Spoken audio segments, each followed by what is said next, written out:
Maher is coming out and he's essentially warning the Democrats that the fallout from this raid could actually hurt the Democrats. Let's take a listen to this. Is it going to justify this raid, or is this going to be a political nightmare? Well, if it doesn't turn out to be that, there are legitimate questions, I think, from the Trump supporters about the different standards applied to Donald Trump as have been applied to Hillary Clinton, to James Comey, to Hunter Biden, and the others.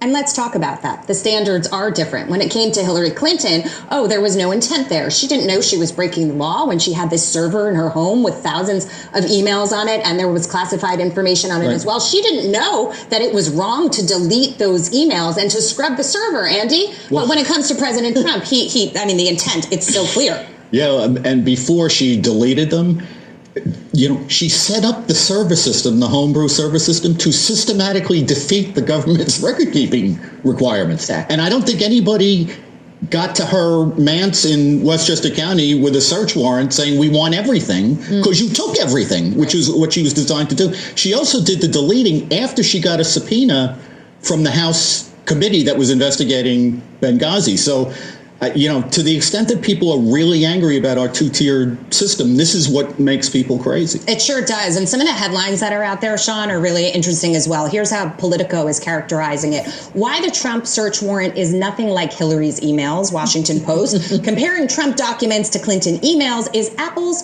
to oranges. And this is the game they play during Russia collusion. You get the Democrats and the media and social media all driving a narrative. It's not about the truth, it's about the narrative. It worked during Russia collusion. Donald Trump didn't win re-election, and now they're doing the same thing here. So why not do the same play? But to think that we wouldn't think that the FBI is political in how they handle different parties. Think of Comey, McCabe, Peter Strzok, Lisa Page, Christopher Steele, Michael Sussman, all tied into the FBI on the Russia collusion story. But then they can't get Hunter Biden, Hillary Clinton. They can't find the pipe bomber at the DNC and the RNC. They won't prosecute BLM. They won't prosecute Antifa. But they can prosecute James O'Keefe, Michael Flynn, and Peter Navarro.